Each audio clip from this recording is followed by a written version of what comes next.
porque si la guerra como tal acabó el 1 de abril de 1939, sabemos que hasta el año 75 el general Franco murió matando. En el año 63, además de la muerte de Grimau, recordad que se ejecutó a 2 anarquistas, que en el 69 se asesinó a Enrique Ruano y que en el 75, en septiembre del 75, se ajusticiaron a 3 militantes del FRAP y a 2 de la ETA. La novela de la que vamos a hablar hoy habla de esta guerra interminable, en un momento en Madrid, en abril del año 63, en un momento en el que coincide un asesinato real, una ejecución real, que es la del dirigente comunista Julián Grimado, y el momento en el que Luis García Berlanga está rodando un alegato que en la novela se comenta y se ve parte del rodaje, un alegato contra la pena de muerte a través de esa película de Pepe Isbert que se llamaba El Verdugo. Bueno, pues Manolo Gutiérrez Aragón, cuando ha escrito esta novela, escribe una novela que forma parte de su historia artística y vital, porque antes de que en el 2009 empiece su labor como narrador, había sido conocido por todos nosotros como cineasta que había empezado en el año 73 con Habla Mudita y que tiene por lo menos 18 películas, además de algunas series de televisión y algunos reportajes sobre la Semana Santa de Sevilla y además de otras tareas como director teatral. Pero en lo que a nosotros nos interesa, os recuerdo que en El corazón del bosque es una novela que trata sobre el maquis, que el primer franquismo aparece en Demonios en el Jardín, una película en la que hay una tienda de campaña en la que parece que se supone que está Franco, que el tardofranquismo está tratado en La mitad del cielo, que los asesinatos fascistas de la transición aparecen claramente denunciados en Camada Negra y que incluso su última película del año 2008, Todos estamos invitados, habla sobre el tema de ETA, un tema que yo viéndolo ayer, pues recuerda un poco el tema de Patria de Aramburu. Pero además de como director, él había sido guionista de muchas películas y una de las películas que más me interesa señalar aquí es Las largas vacaciones del 36 de Jaime Camino, que es una película que os recomiendo a todos, en la que él hace el guión. Bien, bueno, pues para hablarnos un poco de los antecedentes de esta novela, quiero hacerle a Manuel como tres preguntas, una referida a los años, casi a 3 décadas, la primera a los 50, la segunda a los 60 y la tercera en los 70. Su trayectoria intelectual, humana, y empezó por los años 50 en su ciudad, que es la mía también, que es Torrelavega, en la que él vive en un instituto, el Marqués de Santillana, el que tiene incluso ocasión de conocer a un represaliado del franquismo, que era el profesor Samuel Geligaya, que había llegado a Torrelavega de profesor. Entonces, querría, Manuel, la primera pregunta muy breve, que es, ¿cómo ves tú la vida en una ciudad como Torrelavega, típica y muy característica de lo que era la España de los años 50? ¿Y qué Pues experiencias? efectivamente, hola otra vez a todos. Efectivamente, como tú dices, la vida de España, de las ciudades españolas en los años 50 y 60 era muy gris, muy desconectada con el mundo que nos rodeaba. Sobre todo a partir de los años 60 es cuando más se nota porque el mundo empieza a cambiar, empiezan a aparecer muchas más cosas, como ocurrió cuando explotó mayo del 69, en que se ve que desde la píldora a la minifalda los cambios de costumbres fueron tremendos.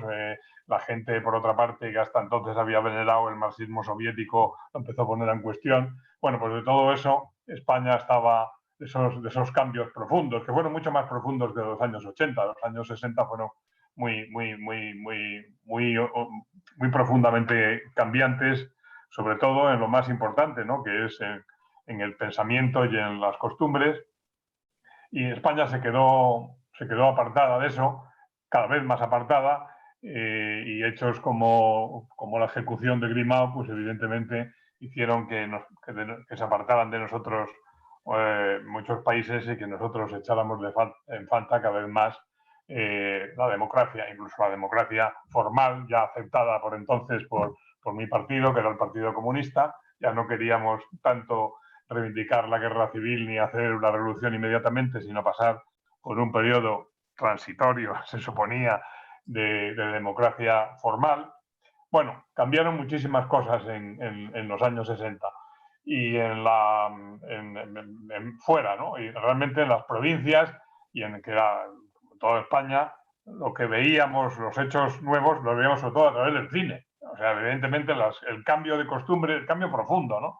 Se veía a través de que nosotros vimos la primera huelga a través del cine, vimos que las cosas estaban cambiando fuera, las maneras de comportarse, lo vimos sobre todo a través del cine.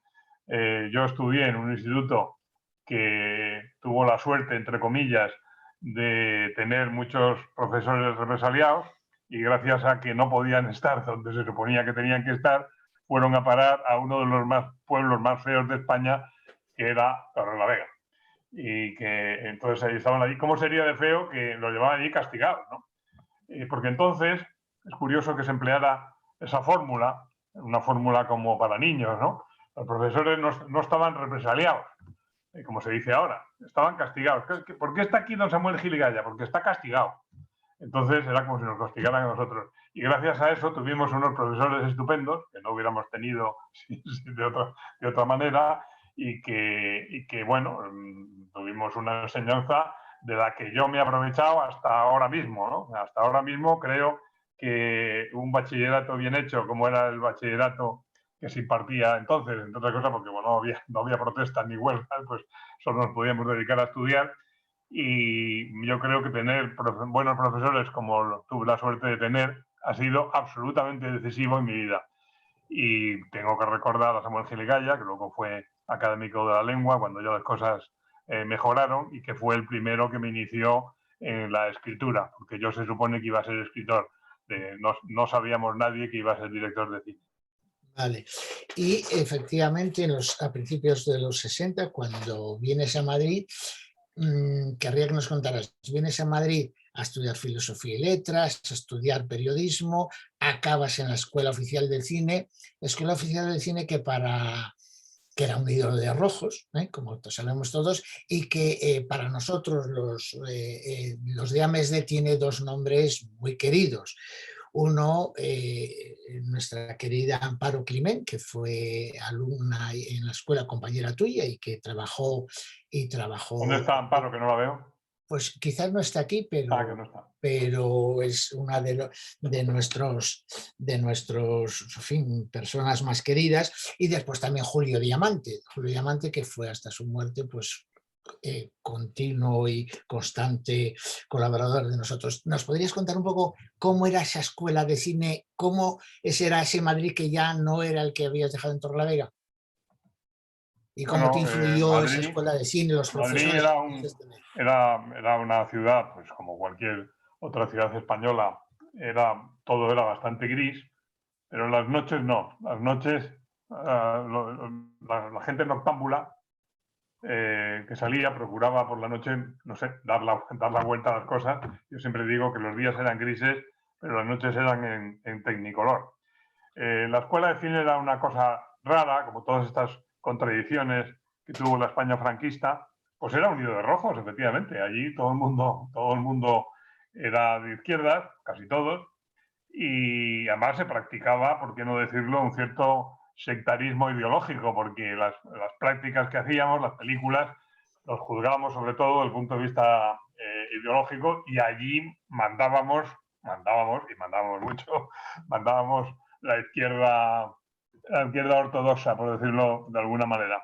Y las prácticas que hacíamos y la gente que salía por allí y los profesores profesores, de ahí salimos todos, ¿no? Los profesores eran José Luis Borau, era Saura, Diamante fue alumno y luego profesor, por supuesto Berlanga. Bardem no se tituló, no llegó a titularse, se marchó antes, pero hizo películas igual. Y luego de alumnos, pues estaba Víctor Erice, estaba José Luis García Sánchez, Antonio Drobe, que desgraciadamente fue un director que hizo pocas películas, pero que tenía mucho talento. Bueno, pues de allí fuimos saliendo todos.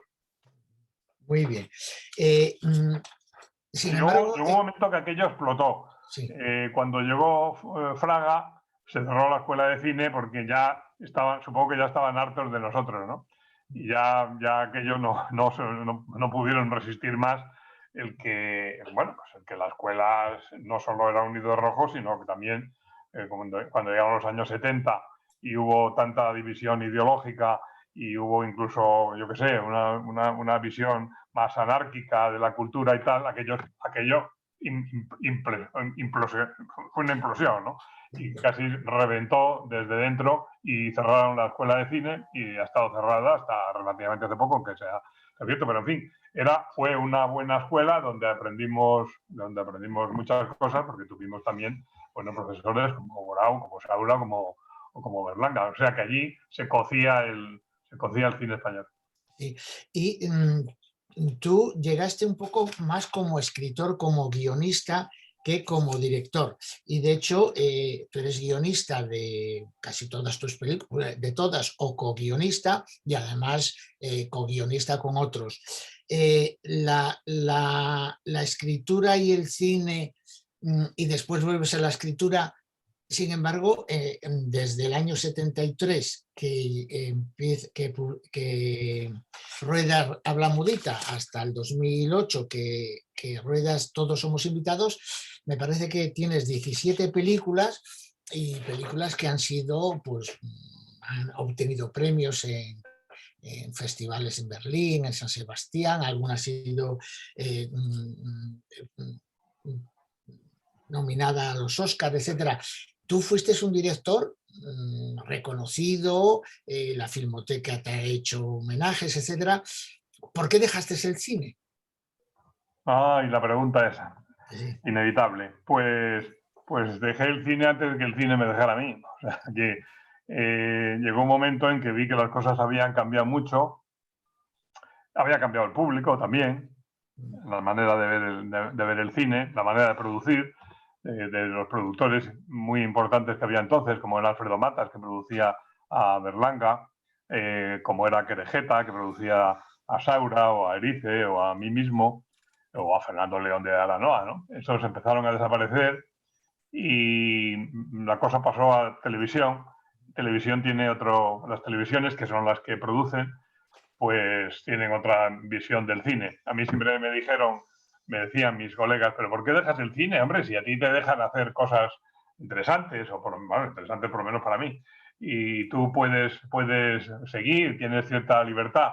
Pero yo sabía que eso era hasta ese momento, pero que a partir de un momento determinado ya no iba a poder hacer las películas, el tipo de películas que hacíamos, no solo yo, sino Víctor o yo, o incluso Saura, ¿no? Saura ahora hace películas de baile muy buenas, pero películas de otro tipo, ¿no? Entonces, que las cosas habían cambiado, porque España había cambiado, el público había cambiado y sobre todo las formas de producir. Y lo dejé antes de tener que hacer películas que a mí no me gustan hacer. Bien, bueno, pues entonces llegamos a rodaje. A mí me costó mucho en la escuela de cine porque todos me consideraban que iba a ser escritor, que iba a ser guionista, eso con guionista con mucha ayuda de Dios, pero director que no lo veían, y tuve que convencer a mucha gente para decir que no podía ser director, aparte de escritor. Y luego cuando dejé el cine me cuesta muchísimo convencer a la gente de que soy escritor y no director de cine. O sea que siempre parece que estaba ahí del otro lado. No, pero yo ya lo sé que ya en el instituto, pues tú eras el que ganaba los premios, cuando había que escribir algo siempre lo hacías tú. Bien, Rodaje es tu quinta novela, novelas que además, yo he leído dos, y esta es la tercera que leo, novelas de muy diferente talante, de muy diferente argumento y muy diferente escritura. Me parece que esta, de todas ellas, es la más no digo autobiográfica, pero sí la más generacional.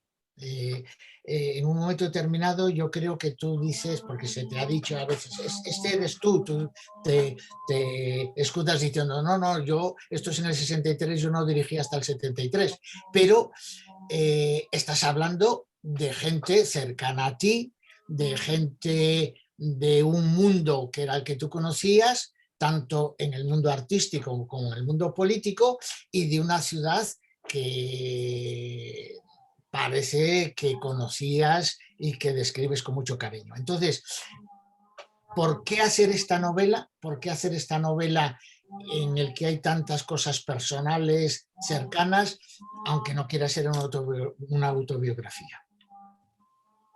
Bueno, la chispa, todas las películas y las novelas tienen un primer momento, ¿no? A veces un poco absurdo. Yo siempre recuerdo que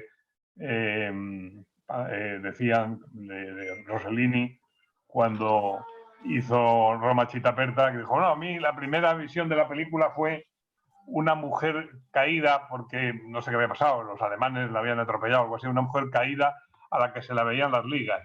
Bueno, pues hay un momento, hay un primer momento que no tiene nada que ver luego con la construcción, que es la chispa.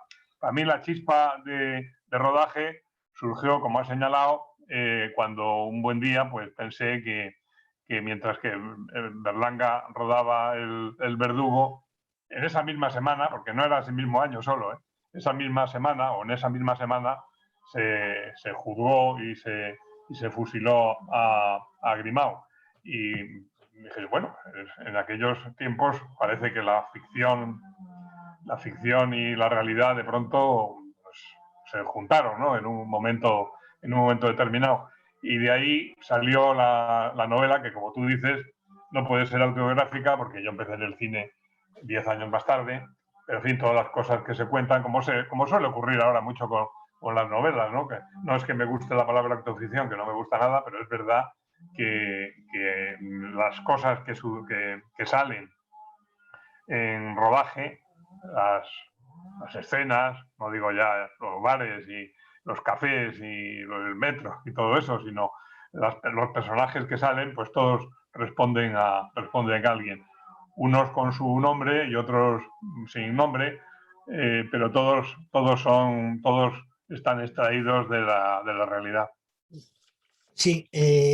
Lo que no esperaba, lo que yo ya no esperaba, lo bueno de cuando escribes una novela o haces una película, una de las gracias que tiene, de las pocas gracias que tiene, porque todo es muy trabajoso, es cuando sale algo, siempre sale algo que no esperas, ¿no? Siempre. O sea, tú dices, bueno, yo quiero hacer una novela sobre esta cosa.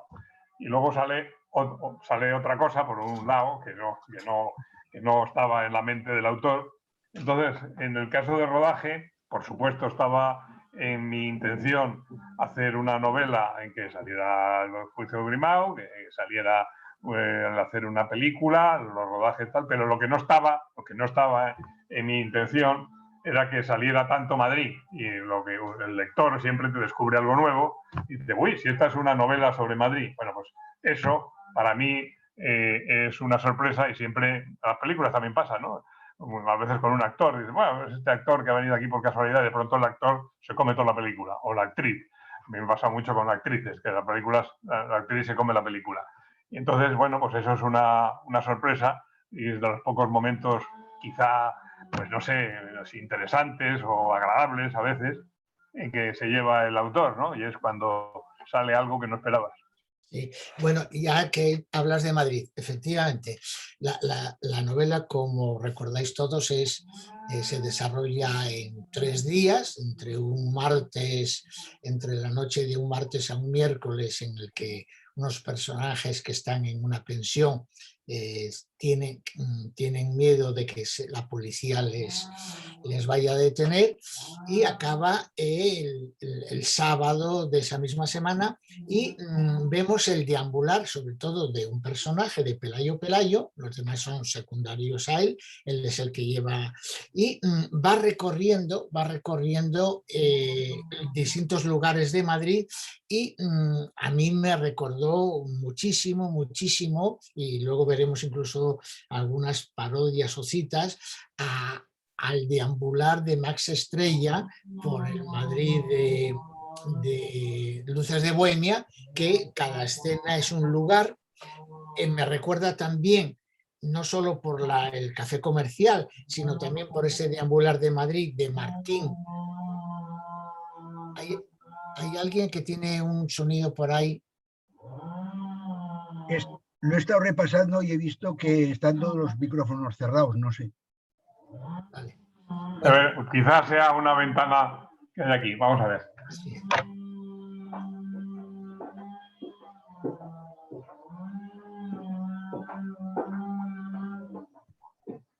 Sí, era eso. Era eso. Eso era. Bien. Perdona, José Manuel, decirle solo a Manuel que está,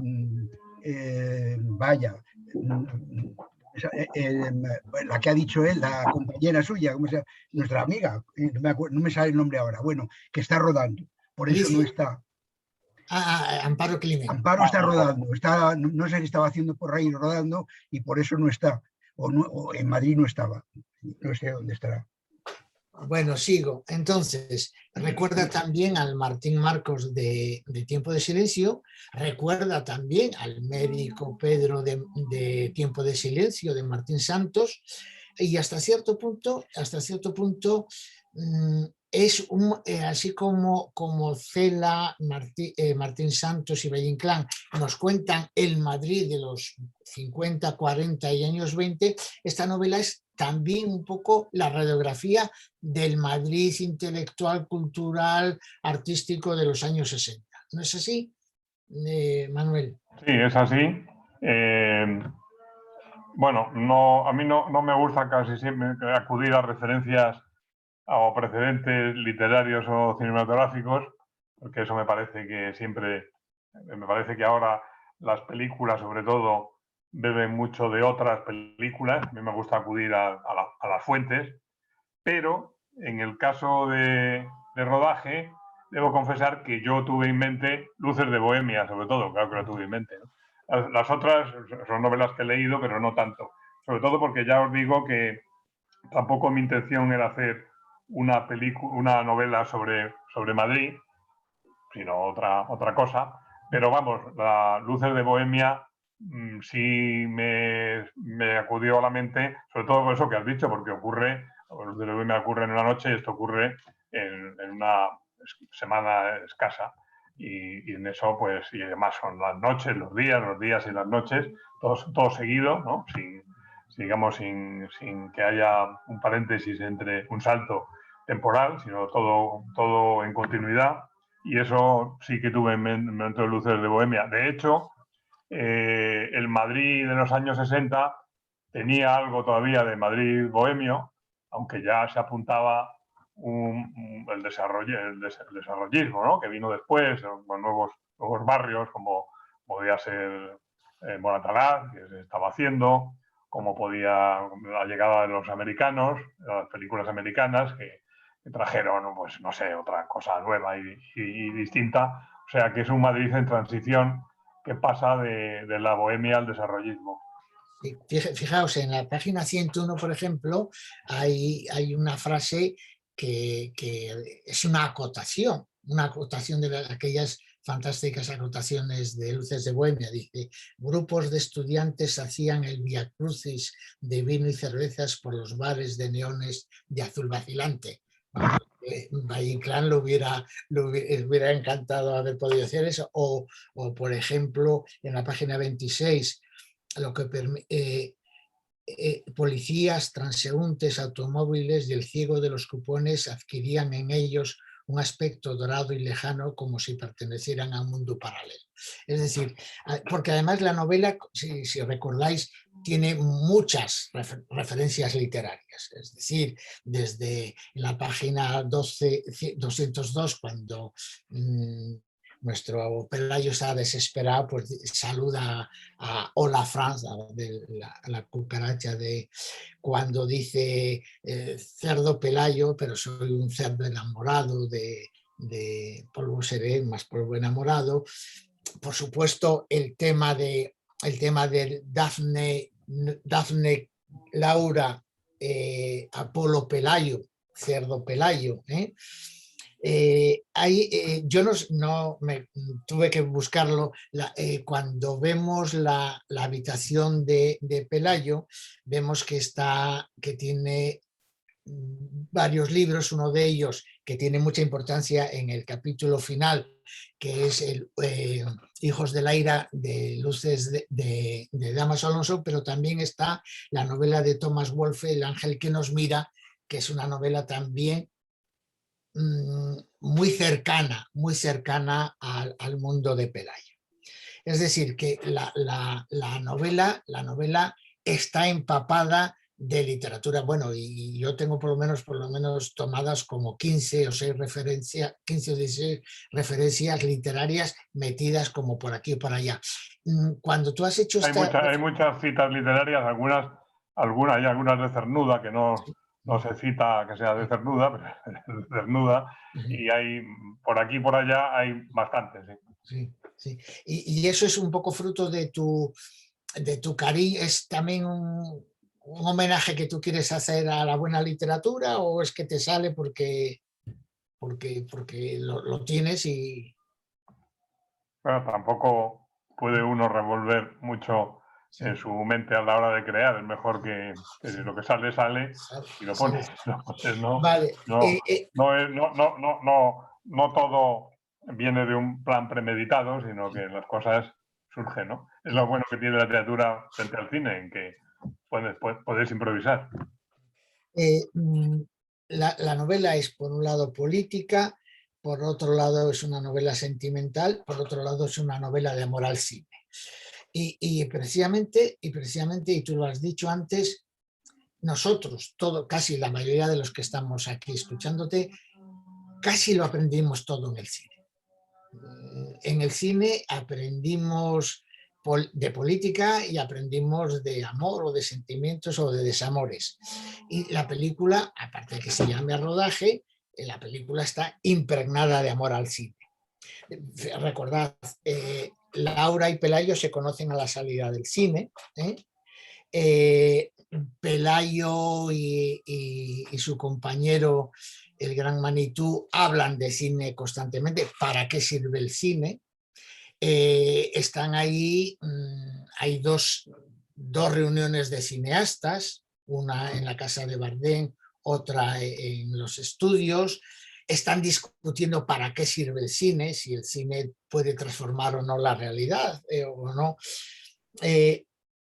Este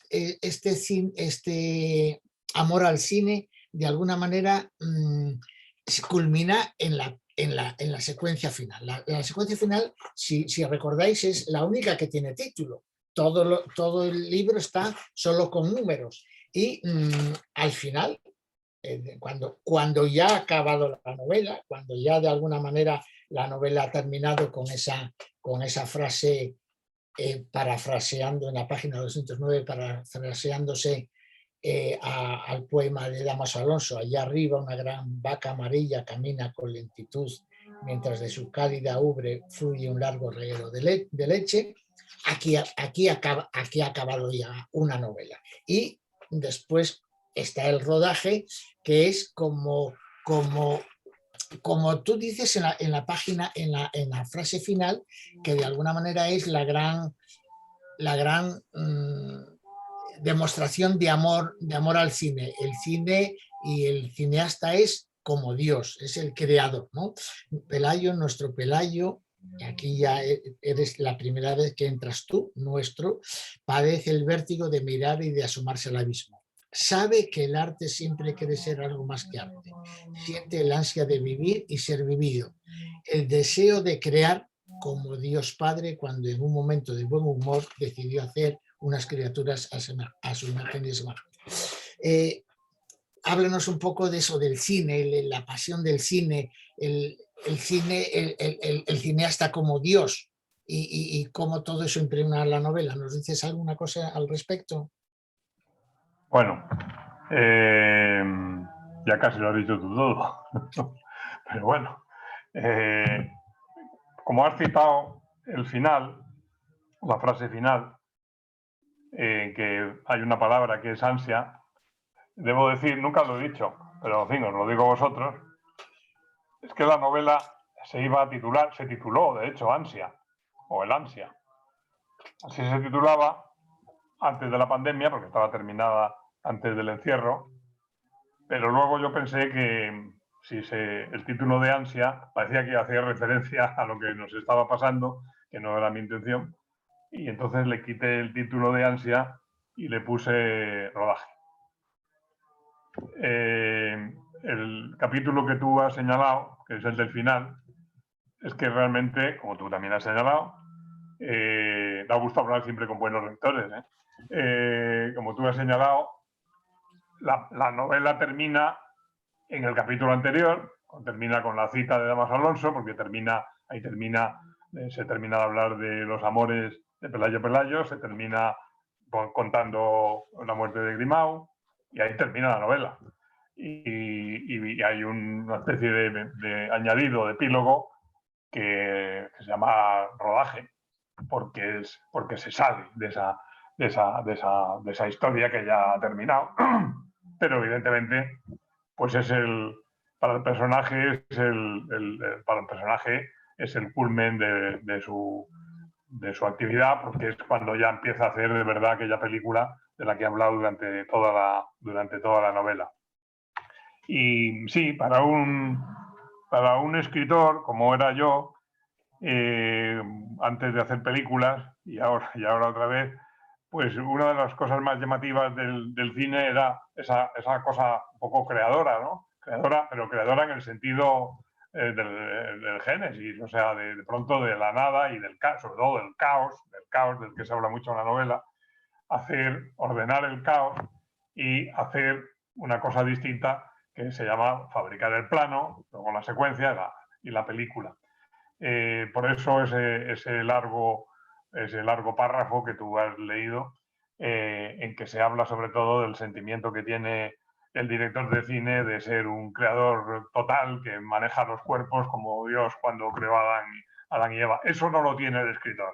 El escritor maneja las palabras, evoca, las palabras tienen muchísimas imágenes, las palabras tienen más imágenes que las propias imágenes, evocadas, eso sí, ¿no? Pero las imágenes mentales son muy potentes, que son las que evoca la literatura.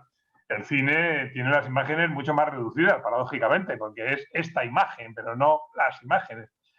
Pero a cambio de eso, lo que sí tiene el cine es ese poder tremendo de manejar personas, de manipular personas y sobre todo los cuerpos que se mueven, ¿no?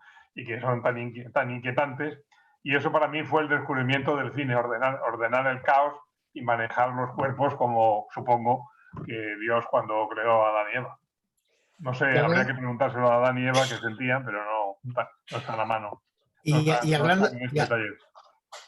Hablando de cine, hay unas secuencias, a mí me parece genialmente escritas, las dos secuencias en las que se asiste al rodaje del Verdugo.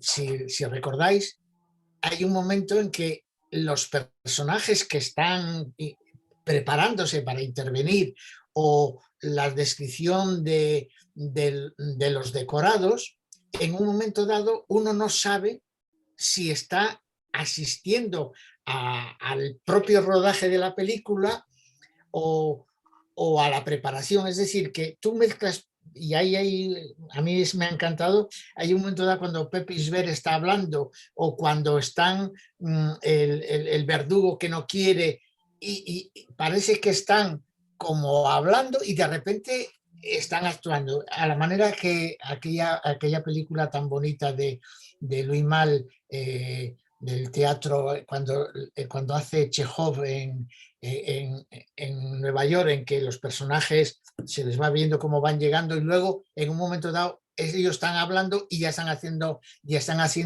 la representación.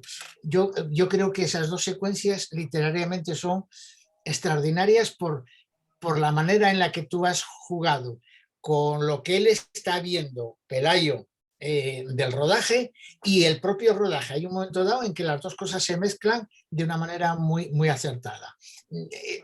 Pelayo, que no conoce se supone que Pelayo, que no conoce el guión del Verdugo, asiste a una conversación entre Pepe Isbert y otro actor que estaba allí, asiste a una conversación y parece, como tú has señalado, parece que es una conversación normal, que hablan sobre la pena de muerte y hablan sobre todo sobre qué es peor, si la guillotina o el garrote, ¿no? Pepe Isbert, que es verdugo español, hace honor a su forma de matar gente y dice, hombre, dentro de todo, pues al fin y al cabo, el garrote respeta al individuo porque la guillotina le hace cachitos y eso es una falta de respeto.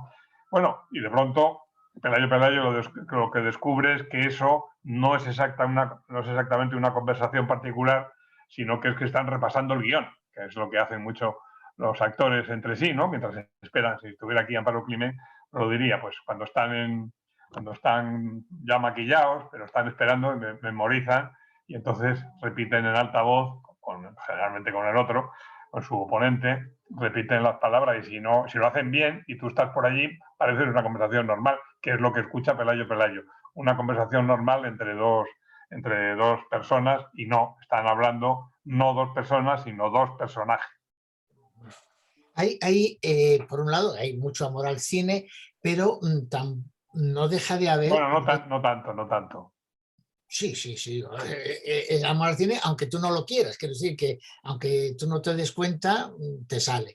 Pero hay algún ajuste de cuentas, porque ni Bardem, ni Berlanga, ni los propios compañeros de nuestro cine no siempre salen bien parados. Ahí tú, por un lado, muestras respeto y cariño, pero por otro lado no dejas de mostrarles en un lado humano, demasiado humano. Bueno, vamos a ver. En los años 60, Bardem era un tótem de la izquierda europea,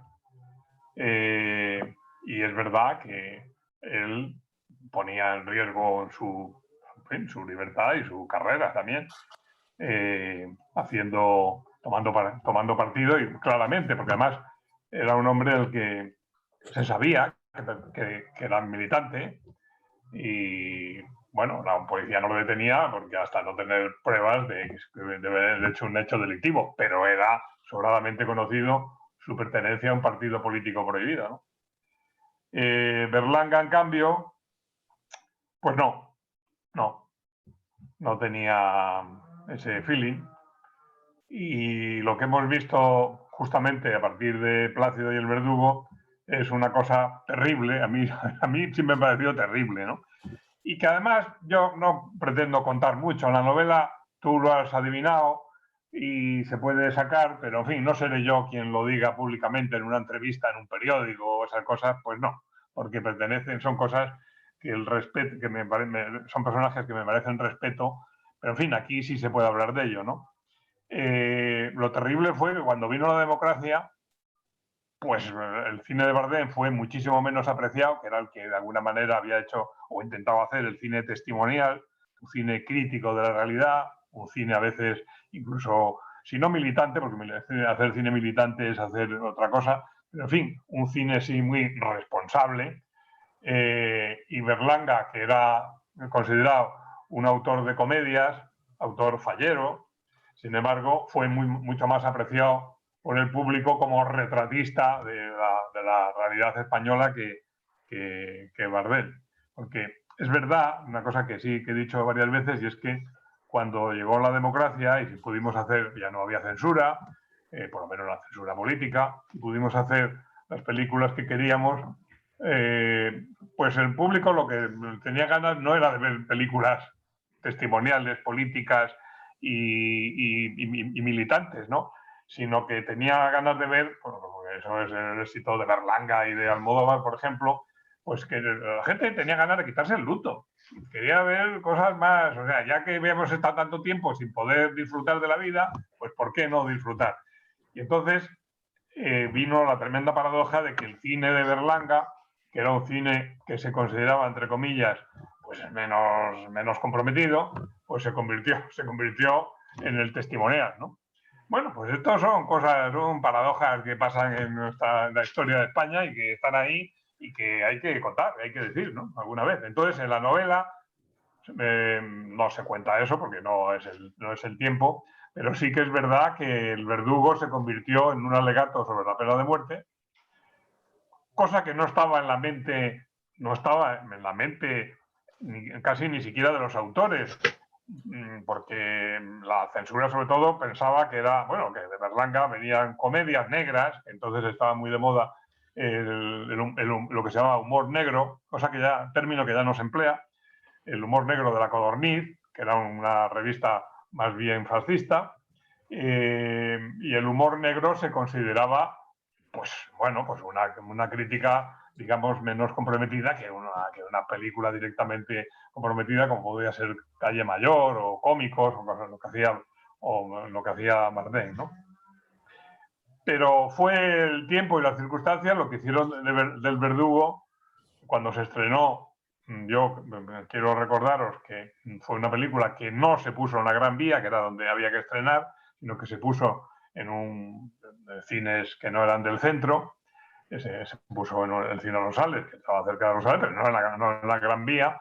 Y no fue tampoco entonces una película que se tomara como un alegato sobre la pena de muerte cuando salió, sino que ha sido después, ¿no? Cuando se ha ido cargando de sentido la película. Eso es una cosa maravillosa y estupenda que a veces tiene la literatura y el cine, y que el transcurrir del tiempo las llena de sentido, y entonces ves que aquello era una cosa muy importante que quizá en su momento no fue apreciada, entre otras cosas porque no le dejaron mucho, no era una película que fuera del agrado del régimen, porque se dieron cuenta de pronto que aquello era un alegato sobre la pena de muerte que coincidía además con la muerte de Grimau y con la represión en España y con la existencia de una cosa tan tremenda como era el garrote vil.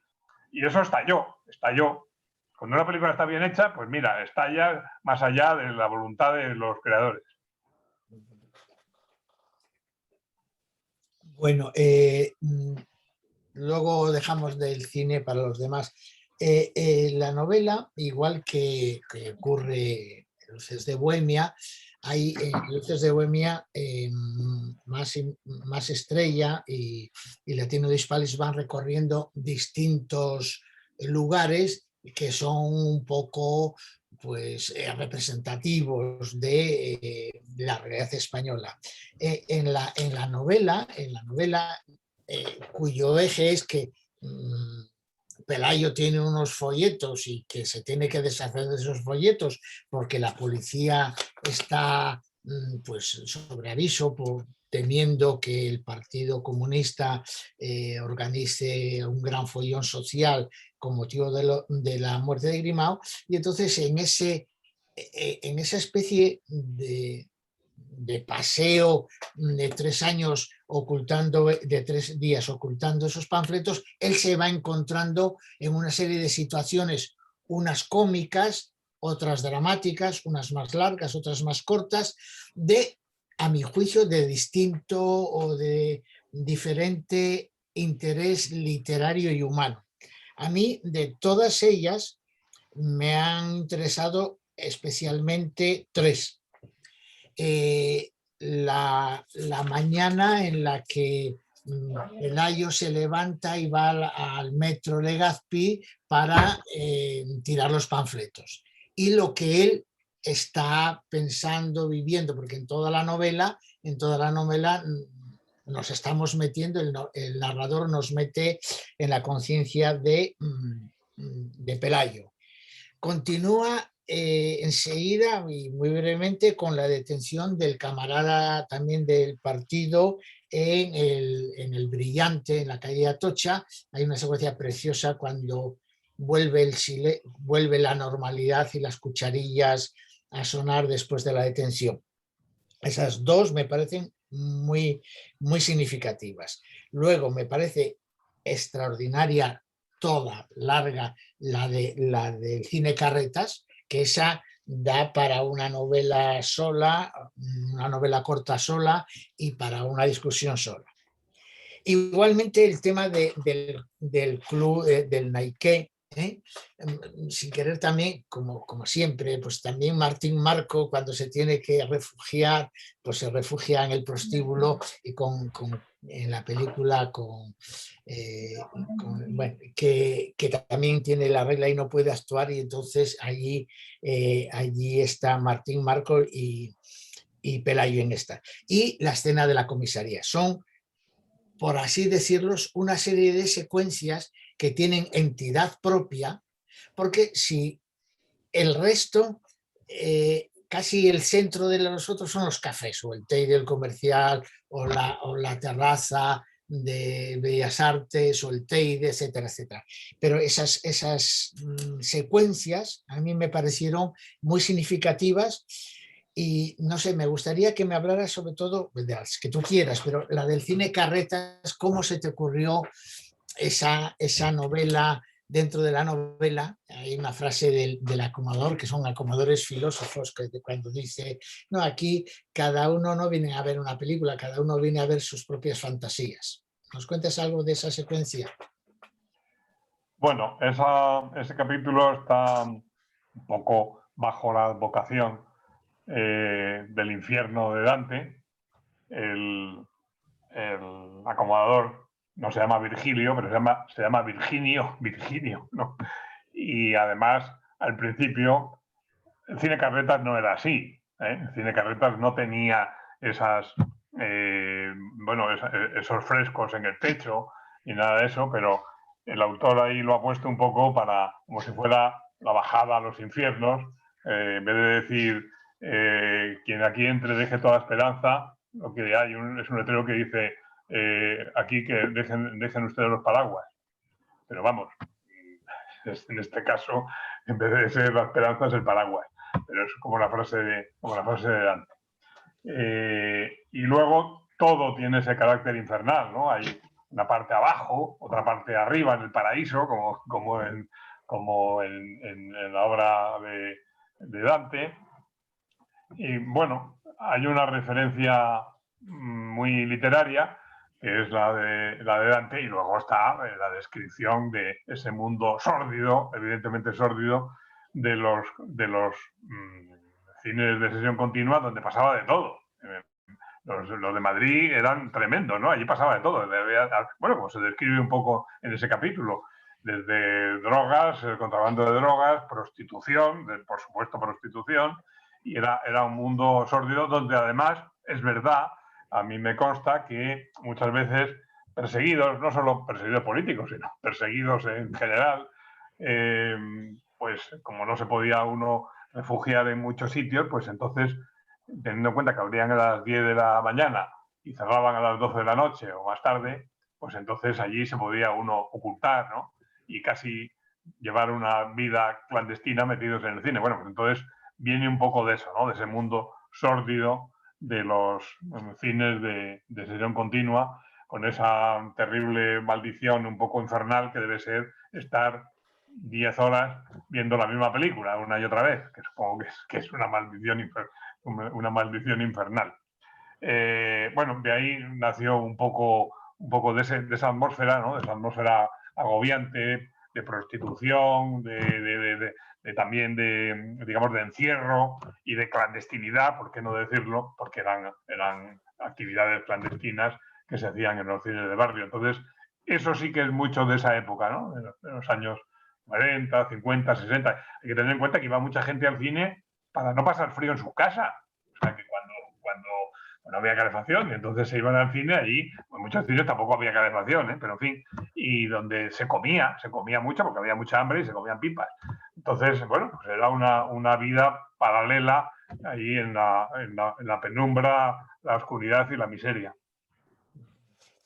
Tú mismo la frase esa dices, respecto al confort, quien allí entrara debía dejar toda esperanza aparte del paraguas.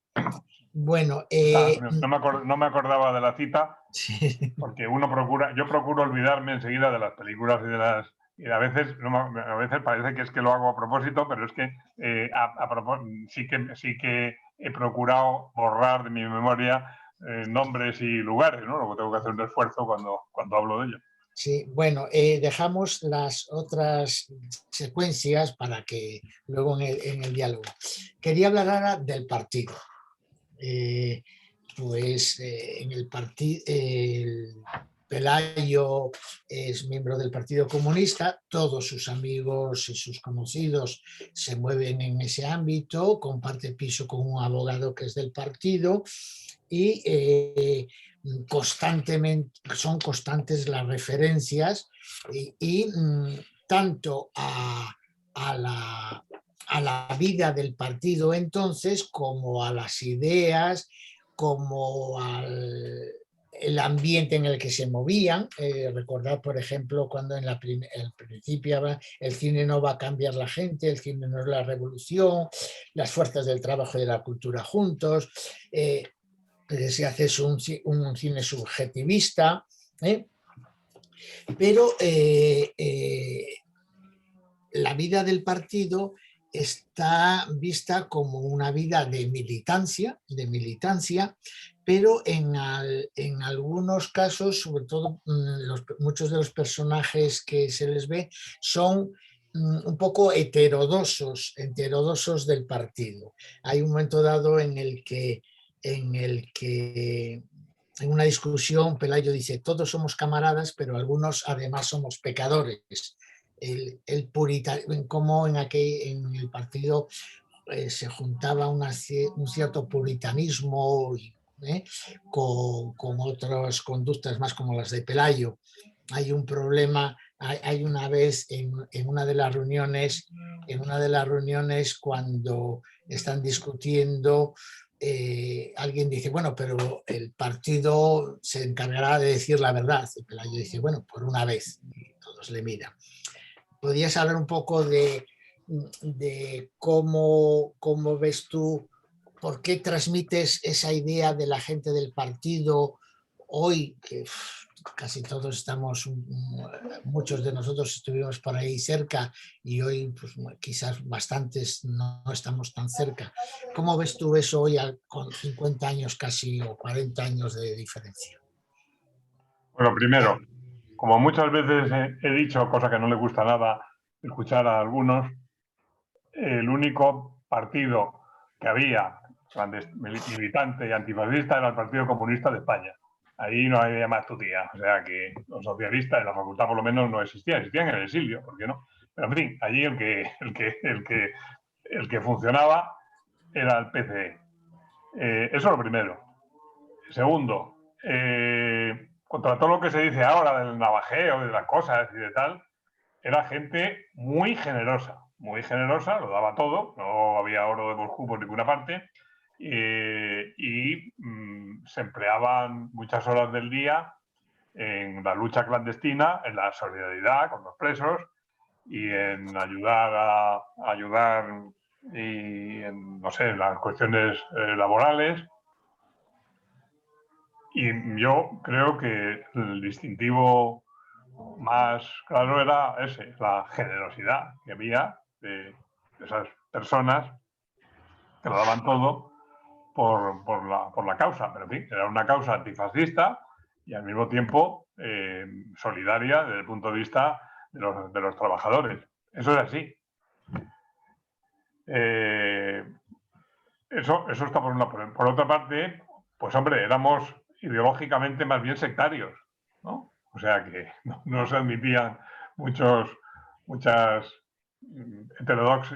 visiones heterodoxas en el cine, por ejemplo. Porque el cine era una cosa que te tenía que servir para educar y para, en fin, estas cosas. Ese no era entonces tampoco mi propósito, mi estilo. Entonces, pues había algunos choques ideológicos, sobre todo en la escuela de cine, que estaba tan ideologizada. Pero, en fin, dentro siempre del respeto y de la solidaridad. ¿Puritanos?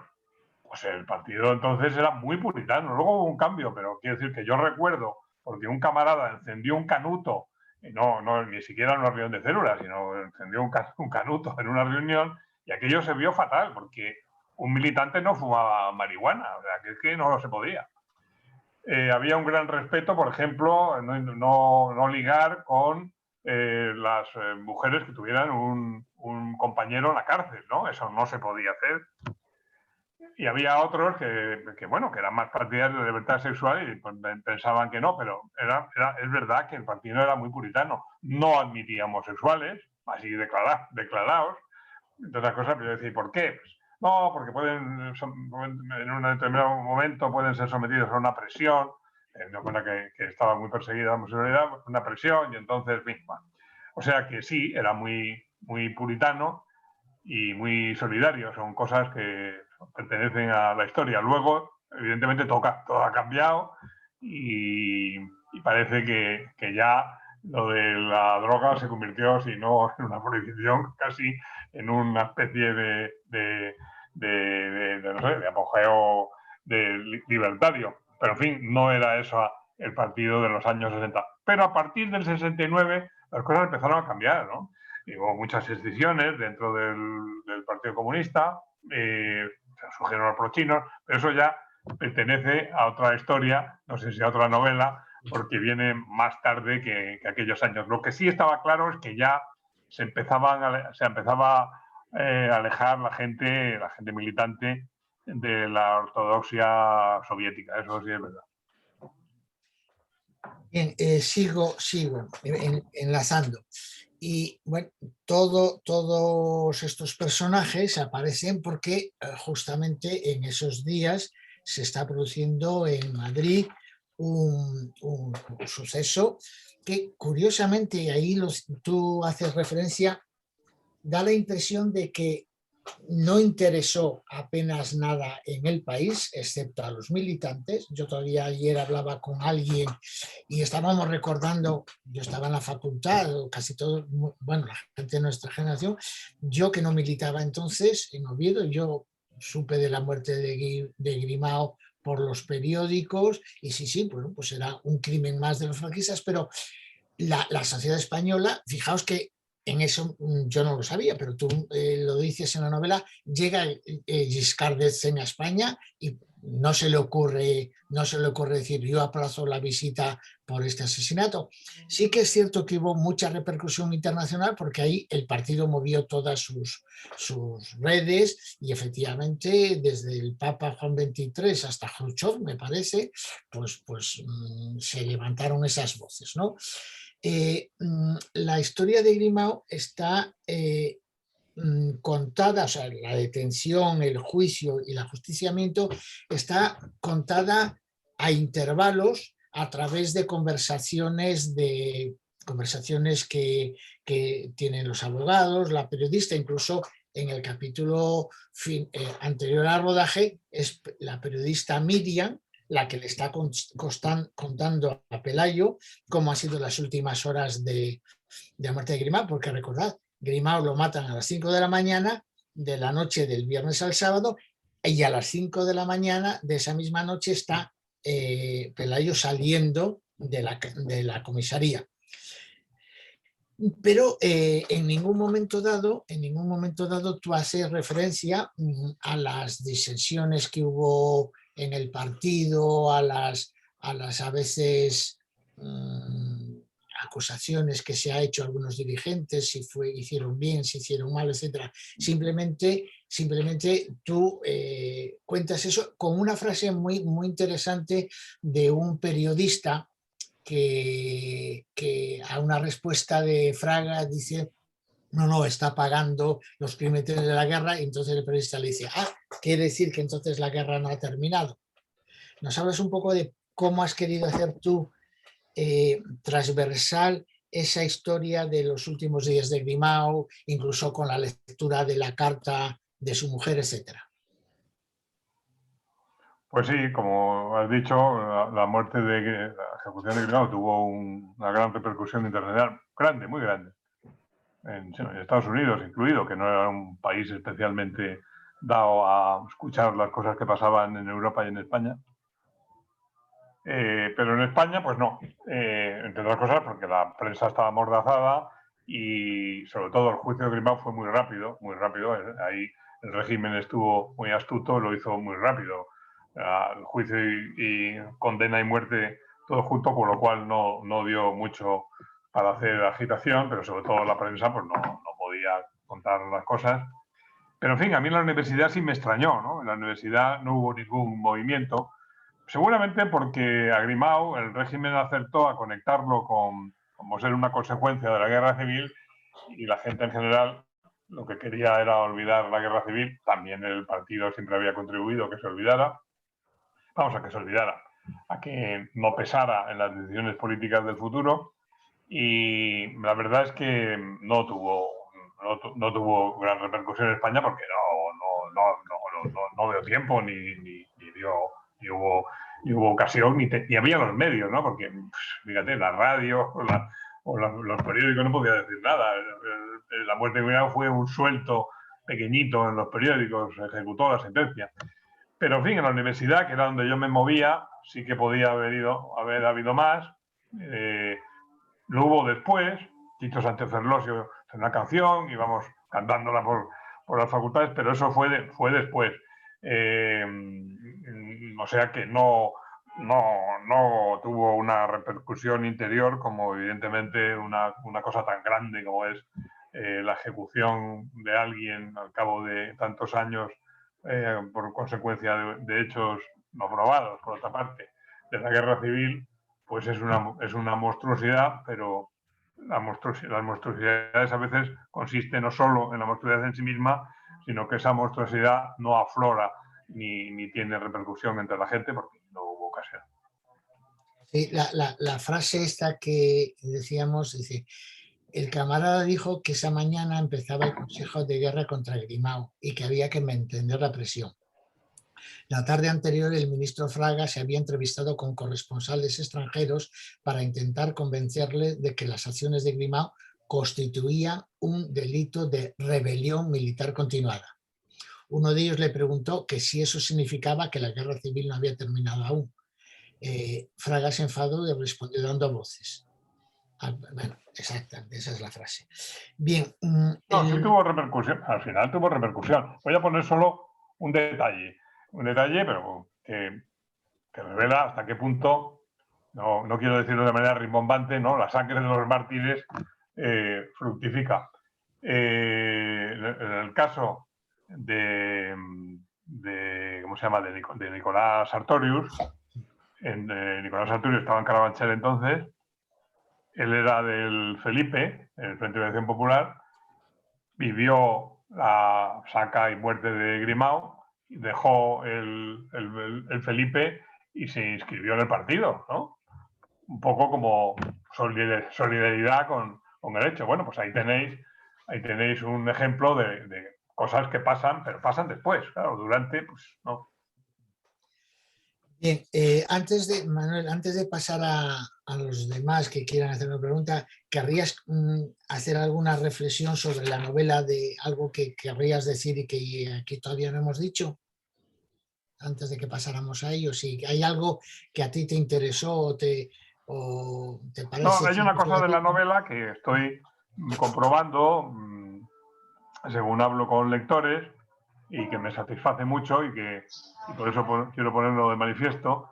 La novela evidentemente es hojaldrada porque cada lector encuentra una parte que le interesa más.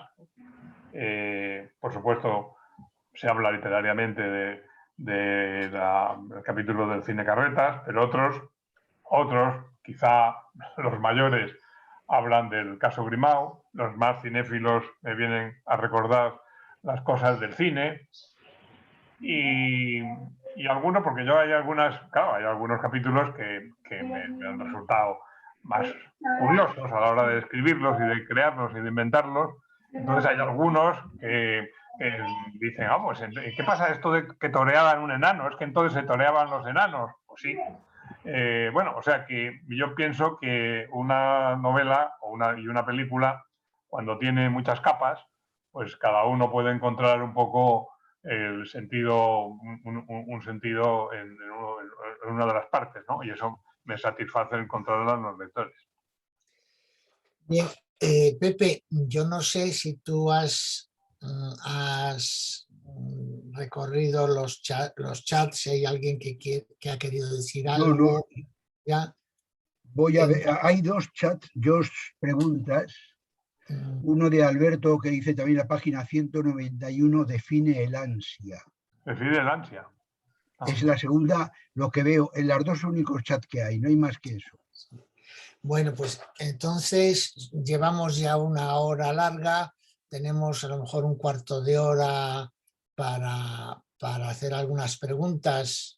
Con la mano. No hay. Es que podéis hacerlo a través del chat o de viva voz también. No, mejor de viva voz, ¿no? Sí. Para eso tenéis que activar el micrófono que tenéis abajo a la izquierda, para que se os oiga.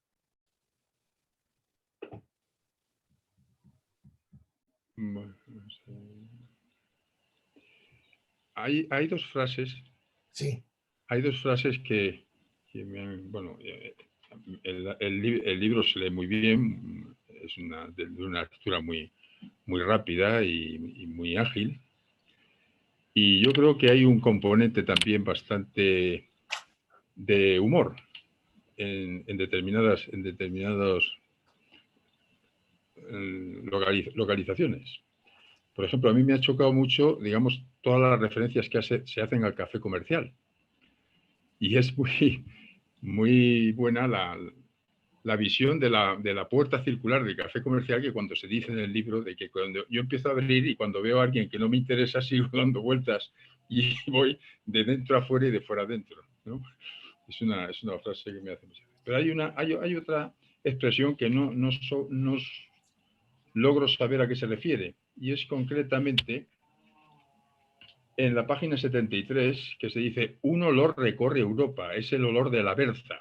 A mí me sonaba un poco el paralelismo de aquello de 1848, de un fantasma recorre Europa. No sé a qué se refiere. Exactamente es eso que estás diciendo. Eso, ya. Es un señor que está borracho y entonces, en vez de decir un fantasma recorre Europa, pues como está en una casa con un patio donde huele a berza, pues dice un olor recorre Europa, está borracho. Y entonces dice esas tonterías. O sea que tú lo has encontrado. Oye, y sin embargo, fíjate cómo somos los lectores. Yo todavía lo interpreté así en una primera lectura, pero yo he encontrado una segunda lectura a esa frase, y es que estamos en pleno momento de la literatura social, que fue muy polémica y que fue calificada por algunos críticos como la literatura de la berza. Es decir, la novela de López Salinas, Grosso, toda esta gente se les calificó de la berza, y de hecho una gran polémica. Y ellos contestaban, sobre todo era una cosa, la berza sobre todo era una cosa de Madrid, o sea, que eran los de la berza, los de Madrid, y en Cataluña, que había otro tipo de literatura, eso se pensaba, los de Madrid decían sí, y la otra literatura era la literatura del sándalo. Sí, yo creía que hacías un poco también. Entonces, lo de la berza y el sándalo, sí, pues dio, en aquellos tiempos que no se podía hablar de otra cosa, dio para mucho. Sí. Hay una anécdota que cuando le dan a García Hortelano el premio, no sé si era Asís Barral o algo así, y no lo conocía, y cuando baja del avión y está Barral y todos los sandalistas, llega un señor con traje, bigote, y dice: "Uy, se parecía que era un guardia civil". Los de Barcelona, cuando venían a Madrid al café... Es que hubo, en fin, vosotros que sois estudiosos de literatura, hay una cosa curiosa, de que no sé si se habla mucho, a lo mejor entre vosotros sí lo habéis hablado, y es que, claro, hubo una reacción no digo de entre la literatura de la Berza, que era el realismo madrileño, ¿no? Que se supone que empezaba en Galdós, que en Galdós supongo que más que a Berza o leería a Garbanzo, digo yo, pero bueno. Y otro tipo de literatura que eran los que empezaron a defender, pues Benet, por ejemplo, ¿no? Que era uno de los que iban en contra de la literatura de la Berza. Porque, que es a lo que voy, más que la diferencia entre una literatura realista con olor a crucífera, como decía Cela en una de sus novelas, con olor a crucífera, y el olor a sándalo de otros, más que nada lo que hubo fue una reacción, o intentaba haber una reacción contra la literatura de los años 50, ¿no? Una literatura más, en fin, más realista, más apagada, pensaban algunos, pero no exactamente porque fuera un realismo de baja estofa, sino simplemente, en general, la literatura de los 50, porque incluida Nada y todo, y algunas novelas que no eran precisamente de la Berza, ¿no? Era una reacción contra la literatura de los 50, esa literatura realista, quizá más gris como la propia España, y gente como los que vinieron después, Benet y casi también Martín Gaite, quizá, no lo sé, vosotros seguramente lo sabéis mejor, pues reaccionaron de una manera muy, con sus propias creaciones, reaccionaron de una manera muy violentamente literaria, claro, hasta el punto de que yo siempre decía, comentaba, bueno, es una reacción, es una cura de caballo a ese tipo de literatura, es una cura de caballo que casi va a matar a todos, ¿no? Al caballo y a todos, porque a veces fue una vuelta de tuerca muy contundente que acabó con muchas más cosas que la literatura realista. Bien. Había una cosa, solamente un detalle, ¿no? Que cuando hablábamos de la reacción que hubo internacional por la muerte de Julián Grimau, y que se ha hablado también de que incluso Estados Unidos pues, intentó hacer una campaña también de presión para evitar esa ejecución, hay un detalle histórico, que es que el 5 de abril de 1963 se produce el establecimiento del teléfono rojo entre la URSS y Estados Unidos. O sea que ya incluso hasta a nivel de Estados Unidos existía, digamos, por lo menos una cierta distensión dentro de esa Guerra Fría que se había producido después de la Segunda Guerra Mundial, y había, digamos, quizá un intento de no romper los puentes, ¿no? Y quizá eso es para que se vea, digamos, el contraste entre lo que era internacionalmente ya el acuerdo entre las grandes potencias y el mundo aquí cerrado y autóctono de esta España cerrada, ¿no? Porque el régimen evidentemente no quería la distensión. Claro. Estaba basado justamente en que hubiera dos bloques, y entonces que el régimen fuera apoyado por el bloque antagonista de la Unión Soviética. O sea, no le convenía nada lo que se llamaba entonces la coexistencia pacífica. Esa era la frase que se llevaba, la coexistencia pacífica entre los dos bloques. El régimen, evidentemente, no le interesaba nada. De todas maneras, si manejabais, como he manejado yo ahora para la novela, los viejos mundos obreros de la época, es muy curioso, ¿no? Cómo se está muy en contra del mercado común. El mercado común es el diablo. Sí, sí. Porque la influencia soviética era muy grande y estaba también en contra del mercado común y del eje París-Berlín, ¿no? Del entendimiento de París-Berlín, que contribuía, por otra parte, se supone, pues no sé, a que Europa se reforzara frente a Estados Unidos, ¿no? Porque eran de Gaulle y Adenauer, ¿no? Pero nosotros, desde el mundo obrero, estábamos muy en contra del mercado común europeo y, por supuesto, del eje de la OTAN. Bien. Bueno, son cosas que ahora no se han vuelto a hablar de ellas, pero que hay que ver las vueltas que da la vida, ¿no? Porque luego, bueno, pues llegó el eurocomunismo y todo eso. Sí, sí, sí. Fernando, apoyándote a ti, es la ironía, a veces la ironía es muy distendida. Hay una, cuando está en el club, la chica que le acompaña dice, mira, esas son las del La mojiclub, las Mojiclub, sí. monjas, y nosotros el puticlub, puticlub y mojiclub. Es gracioso lo de las putas y las monjas, es muy bonito, pero hay otras veces que esa ironía es dura. En la página 77 dice, tomó la palabra Bardem. Camaradas, el régimen ha firmado su sentencia de muerte. Alguno de los presentes se sobresaltó al oír precisamente esa frase. Me refiero a que el régimen, etcétera. Es decir, que en la novela constantemente, y yo creo que eso es algo, Manuel, que a algunos lectores les ha sorprendido y no siempre se han encajado. Es decir, nosotros, los lectores de este club, que somos antiguos ortodoxos y que la ortodoxia no nos ha abandonado del todo a muchos de nosotros, pues decimos, oye, ¿y por qué? ¿Cómo hacer humor de algo tan serio y tan trágico? Es decir, el propio personaje de Pelayo, que no hemos hablado del personaje de Pelayo, Pelayo se mueve entre, y de ahí la referencia, yo creo, a la novela de Thomas Wolfe del principio. Él es es todavía un adolescente amoroso, que idealiza Laura Daphne. Recordar el mito de Dafne y Apolo, se enamora, o sea, le gusta a la otra chica y entonces, ay, qué malo soy, y que si yo lo que quiero es casarme con Laura, etcétera. Es un inmaduro. Pero es un inmaduro y que llora porque Laura le ha dejado, y él dice, yo tenía que llorar porque han matado a Grimao, y sin embargo lloro porque la Laura se acaba de acostar con mi compañero de piso.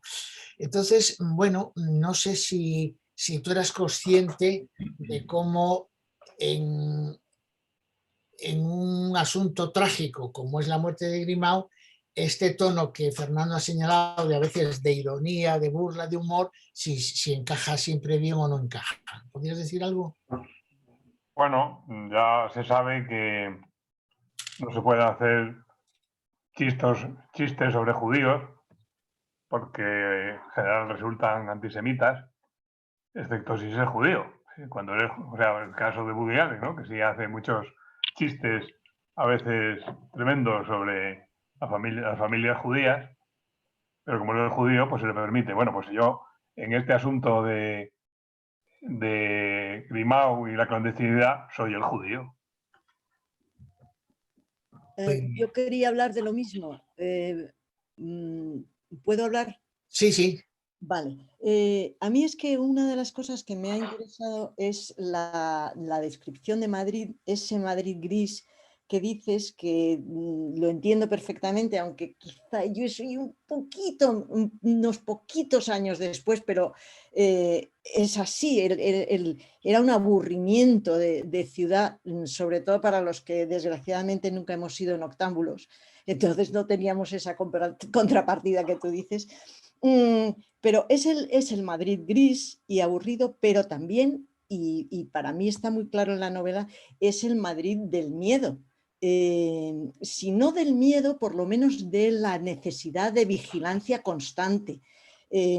Porque Pelayo está todo el tiempo viendo policías o confidentes por todas las esquinas. Yo realmente me identifico totalmente con eso, sobre todo cuando llevas una carpeta llena de panfletos, que también era muchas veces el caso, ¿no? En ese sentido me gusta muchísimo el capítulo 13 en el que decide que se tiene que repartir toda esa propaganda que tiene ahí acumulada, y es un capítulo, está lleno de tensión, de miedo, de vigilancia continua. Y entonces a mí ahí me entra lo del carácter paródico. No me importa reírme del miedo que teníamos, pero me hace que el carácter paródico de Pelayo hace que poner en cuestión. Yo leyendo la novela pensaba, pero ¿qué pasa? ¿Que Pelayo es un paranoico que ve por todas partes policías? Y como es un poco paródico, pues lo pensé en varias ocasiones, cuando en realidad, la realidad real, había muchos motivos para estar vigilante en todo momento. Bueno, simplemente insistir Yo en... creo que sí, que estamos, vamos, que es verdad que el temor a la persecución era real, pero eso te vuelve, te enloquece un poco, ¿eh? Entonces te vuelves un poco paranoico. Pero como decía aquel, es que los paranoicos creen que los persiguen, pero como decía aquel, dice, ¿y si los persiguen de verdad? Pues eso. Entonces, pues no sé, a veces no se distinguía. Había un señor allí en una esquina, ¿cómo saber? Pues era mejor ser un poco paranoico, ¿no? Así tenías cuidado. Bueno, no, yo sobre esa cuestión del humor, la verdad es que eso sale porque sale y qué le vamos a hacer. O sea, eso, yo pienso que la literatura picaresca española está, que es muy dura, está al mismo tiempo llena de, si no de humor, por lo menos de sarcasmo, y a mí en las películas a veces siempre se me ha señalado algunos personajes que son sarcásticos. Bueno, eso, como decía la tarántula, la rana, pues es mi carácter. Pero hay un chat ahí que estaba escribiendo cosas que no puede hablar, no sé qué. Digo porque lo he visto. Sí, te dice alguien, te dice que quizás, ¿te parece? Me gustó leer la novela como Arqueología de un Madrid que no conocí.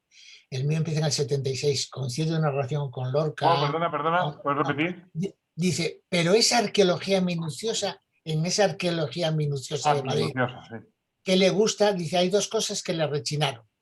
En la página 115, en el brillante hay alumnos del conservatorio, y dice ella, diría que el conservatorio no estaba ahí en el año 63. Recuerdo cuando cambiaron la morgue en conservatorio.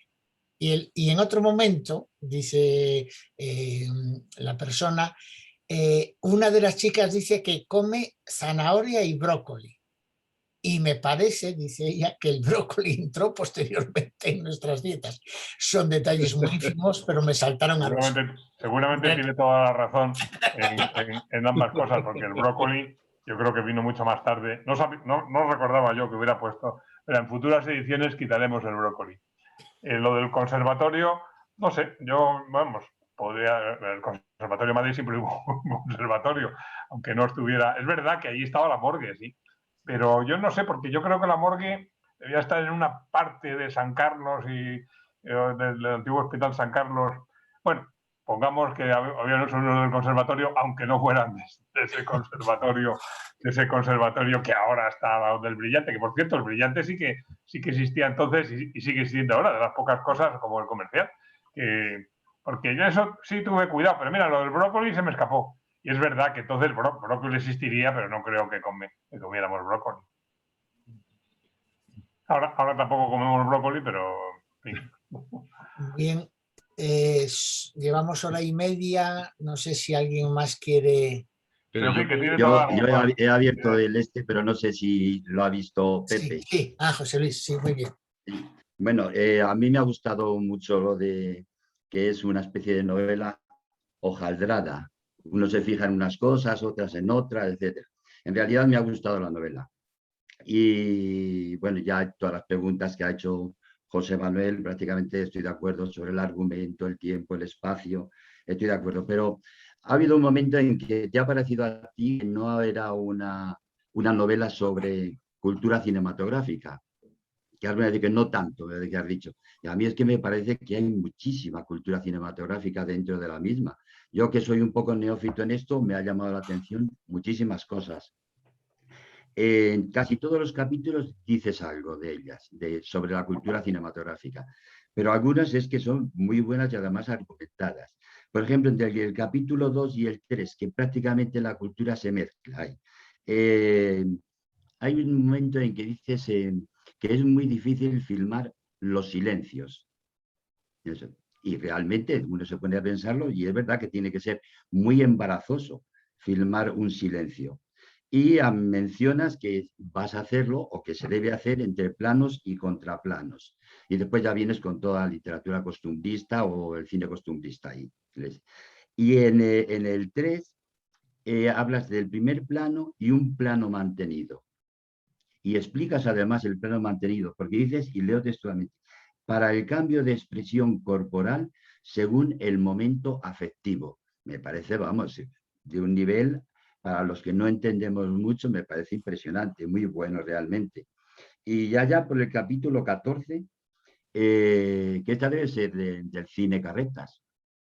¿Cómo? La película que están viendo es de Richard Bartos y Tanner, me parece, ¿no? La que están viendo ellos.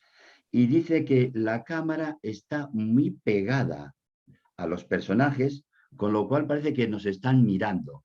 Bueno, he cogido estas perlas, pero son constantes. Me parece que hay muchísimo cine. Esto es casi como un curso cinematográfico metido dentro de la novela. Me ha parecido muy interesante. Y después la censura. Me parece también que tiene un gran humor. Ese capítulo que habla sobre la censura, el capítulo 7. Me parece, no se puede poner, no se puede decir nada sobre el homicidio. Y no se puede hacer que se den besos cuando están tumbados. Bueno, lo de la hija del general es de un humor Todo eso es impresionante. auténtico. ¿Perdón? Que eso es auténtico. Es auténtico. No puede ser fea. Tiene que ser tan. Y después dice, ¿y por qué entonces no podíamos poner a alguien de la banca, que son los que dominan los medios? Me ha parecido, bueno, desde el punto de vista cinematográfico, esto es para yo que no entiendo, me ha parecido muy interesante. Y después,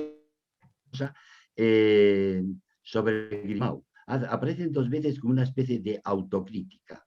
Yo no sé si esto será verdad o no.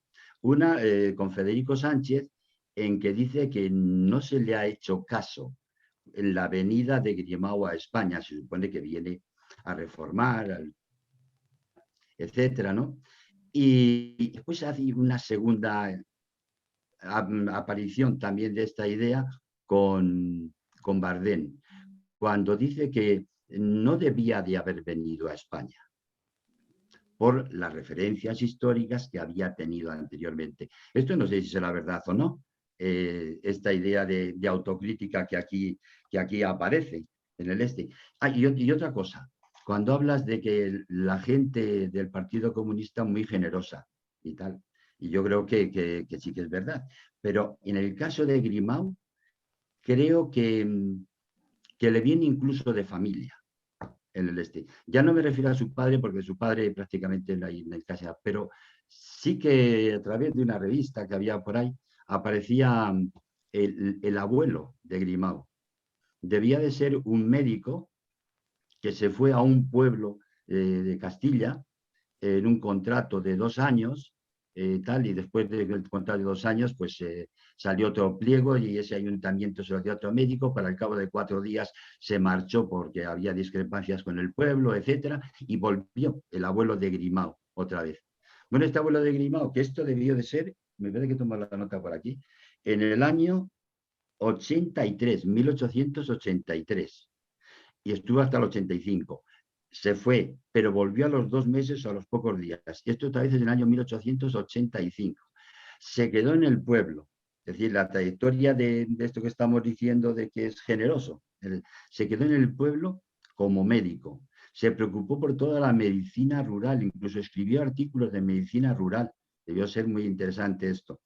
Y después no solamente estuvo de médico, sino que se hizo el alcalde del pueblo y estuvo de alcalde, también he tomado por aquí la nota, hasta el 1903. Hasta 1903. Durante ese proceso de tiempo, que también fue alcalde, etcétera, pues hizo muchas cosas. Pero cuando dejó de ser de alcalde, propuso que él iba a hacer una casa para pobres transeúntes. Es decir, gente, esto debía estar en un cruce que podríamos decir desde la Nacional hacia Valladolid, el otro desde Burgos, dirección Guadarrama, más o menos, entonces se necesitaría algo así. Y la construyó él, la pagó él y después se la donó al ayuntamiento para que lo mantuviera. No solamente eso, sino que también esta preocupación del mundo rural, la medicina del mundo rural. Este abuelo de Grimao creó un pequeño hospital también en el este. Y sobre todo el apartado de los artículos que escribió, etcétera. Eso. Bueno, este abuelo tuvo 9 hijos. Eso sí, también sí que lo sé. 9 hijos, uno de los cuales es Enrique Grimao, que es el padre de nuestro Julián Grimao. Es decir, que le viene el padre no sé nada. Pero del abuelo es lo que tengo aquí más o menos la idea, que era también un hombre muy generoso. Por arreglo de esta idea que hemos dicho que el Partido Comunista, gente muy generosa, a Grimao le viene de familia, yo creo, en ese sentido. Y ya para terminar, y termino rápidamente, hay unos apartados que hablas de los toros, los enanos, que si torean, pero hay otro apartado diferente en que da la impresión de que la gente que gusta a los toros es un poco bruta y están deseando, esto no sé exactamente en qué capítulo está, pero creo que es en el 3. En el 3 creo que es donde está el de los toros. Y me mencionas, y he cogido la frase esta. Las agencias extranjeras están ávidas de noticias. Un despacho sobre lo brutos que son los españoles siempre interesa. Da igual que sea la muerte de un torero en los cuernos de un toro que de un rojo fusilado contra una tapia. La verdad es que no la he comprendido muy bien esta situación, pero es un poco fuerte comparar el mundo de los gustosos del toro, entre los cuales me encuentro, tengo que decirlo, y el comparar la muerte de un político fusilado en una tapia. No lo he comprendido muy bien.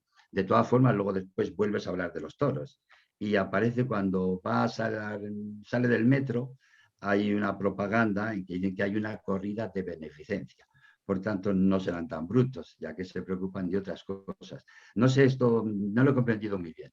Bueno, en realidad la frase no es del autor, no es mi pensamiento, es simplemente la comparación en el extranjero de los brutos que somos por la corrida de toros, puesto que la corrida de toros, sobre todo en el extranjero, pues siempre se vieron mal, ahora peor. Y aunque luego vengan aquí y las vean, pero entonces, bueno, la comparación es brutal, adrede, de comparar el fusilamiento de un rojo con la muerte de un torero. Está hecho adrede, claro, que la comparación sea brutal, pero no es mi comparación, es la comparación supuesta de un medio extranjero. De esa cosa que antes has mencionado al principio, que era pues, esa especie de sombra de reproche, ¿no?, sobre la presencia de Grimao en España, si estaba señalado o no, es que eso fue un reproche que se hizo a la dirección del partido porque por qué le enviaron, si, en fin, entonces Federico Sánchez, o sea, Jorge Semprún, pues alguna vez dijo que si Grimao estaba señalado, pues no había debido venir y por supuesto, alguna vez se criticó el hecho de ese hecho, pero en fin, ese hecho no ensombrece esa duda que tiene también Bardén de pues ser porque no había otros, no había muchos más militantes a mano para hacer una labor, y entonces los que habían participado en la guerra civil, pues de una manera o de otra estarían marcados, digo yo, ¿no? Pero sí es un reproche que se hizo en su momento, muy aprovechado por el régimen, por otra parte, como pasa siempre con estas sombras de errores, que a veces entonces el contrario lo aprovecha para algo que puede ser simplemente un error, convertirlo en una verdadera conspiración, ¿no? Pero bueno, pues yo lo entiendo, y no solo vino Grimao, sino vinieron otros que también tendrían problemas, pues el propio Carrillo, ¿no?, que tenía sus más y sus menos con paracuellos, y aquí estuvo. O sea que, bueno, ese tipo de cosas ocurren siempre, y el autor también se ve obligado a contarlas, y yo las cuento. Perdona, José Manuel, Joaquín tiene levantada la mano. Sí, brevemente, porque ya sé que es muy tarde.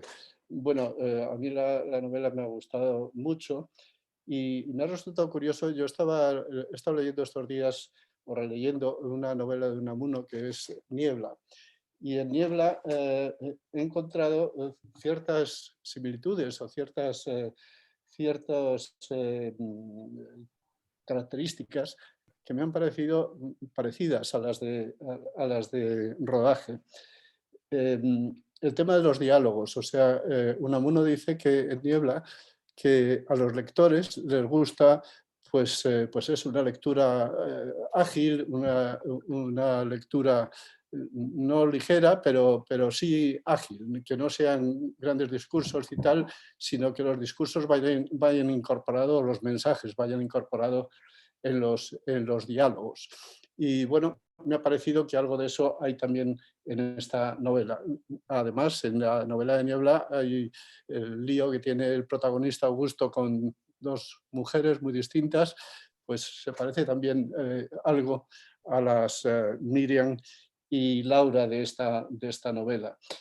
Desde luego, un protagonista fundamental, ya se ha mencionado, de la novela es Madrid.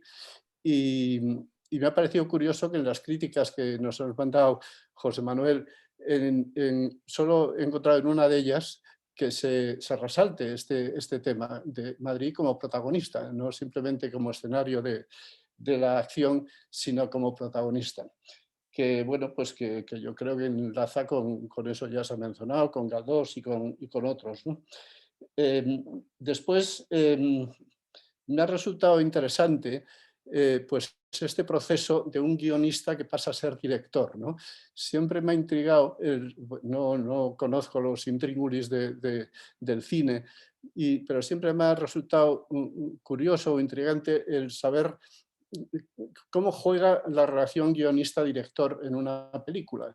O sea, hemos visto películas donde es el mismo, digamos, el guionista es el director es el guionista, pero otras veces muchas veces, la mayor parte de las veces van separados.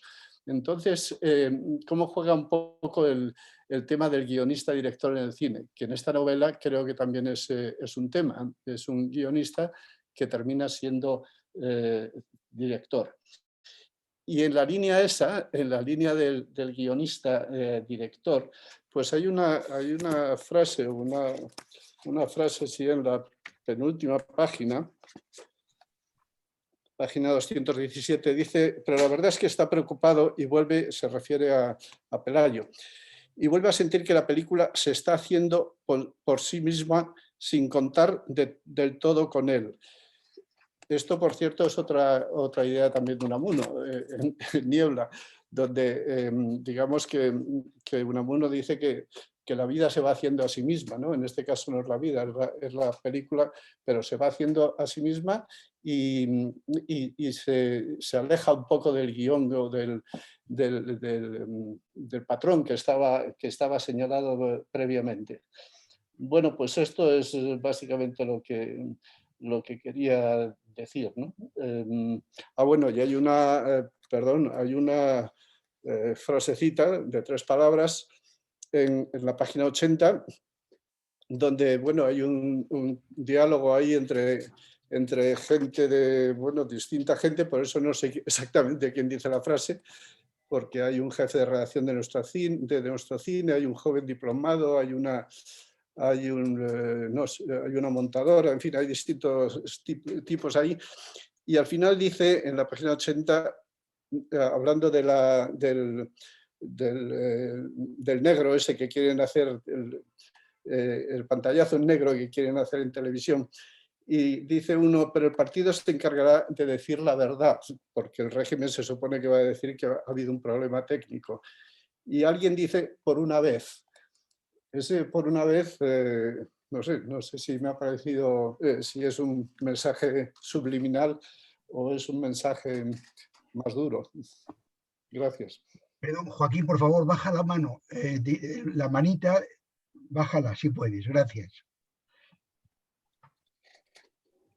Manuel, ¿nos cuentas algo de eso? Bueno, respecto a... Es verdad que Unamuno y otros autores, muchos, hablan siempre, como se supone que las novelas son esa otra cosa llamada nivola, pues habla mucho del proceso creativo de la propia novela, ¿no? Como es como es el caso que se habla en el rodaje. Y en Niebla, por supuesto, ya hace 40 años que leí Niebla, pero en fin, lo que me acuerdo es que se habla mucho, no solo en esa novela de Unamuno, sino en otras, de esta cosa que ahora está muchos años más tarde de moda, ¿no? Que es hablar de lo que se está haciendo, del proceso creativo, ¿no? De vivir la novela que se está escribiendo y leyendo como algo vivo que se está produciendo. Y evidentemente, eso ahora es curioso, ¿no? Porque, bueno, tú, Joaquín, lo has señalado, pero yo no sé por qué no hablan más de ello, porque eso está muy de moda ahora, ¿no? Sobre todo en la autoficción, hablar de estar escribiendo y estar hablando de lo que se está escribiendo, ¿no? Y que se viva así. O sea que viene muy a cuento la cita de Niebla, por supuesto, ¿no? Respecto a las frases así puestas de manera subliminal, como eso de partido por una vez, pues sí, son frases por mi parte, de una cuidada ambigüedad, ¿no? Porque no se sepa muy bien que cada uno saque sus propias conclusiones de cuántas veces el partido pues estaba obligado a decir una cosa o a mentir o lo que fuera por motivos obvios, de supervivencia o de lo que fuera. Pero en fin, lo de Unamuno me parece muy interesante porque evidentemente, me parece muy interesante fuera de esta novela, porque no es que esta novela hable mucho del proceso creativo de la propia novela, sino de una película, como es obvio. Y hoy eso pues está muy de moda, ¿no? De hablar del proceso creativo desde la misma creación y Unamuno eso fue de los primeros y yo no sé por qué no se habla, supongo que hablarán alguna vez, pero no se habla mucho, ¿no? De pues, Amor y Pedagogía, de Niebla o San Manuel Bueno, se habla mucho de la presencia del escritor que escribe la novela dentro de la propia novela, ¿no?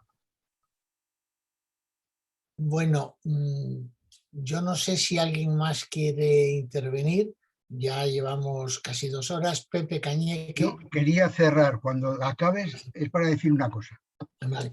Bueno, pues si nadie más interviene, Manuel, te damos las gracias por haber escrito, primero por haber escrito la novela, segundo, por todas las explicaciones que a mí me parece que han conseguido explicar y comprender algunas cosas que a lo mejor estaban menos dichas, aunque hay otras veces, hay una frase que dices tú en la novela que dices, que las cosas, eso lo decías en una entrevista cuando tu abuela comentaba que en el cine, como era mudo, alguien estaba explicando lo que ocurría, por si la gente no entendía, dice, pero cuando había un beso, él decía, no, esto se entiende solo. Bueno, pues decía eso carece de explicación. Eso carece de explicación. Bueno, pues la novela es la novela, pero sí que es cierto que yo creo que a lo largo del diálogo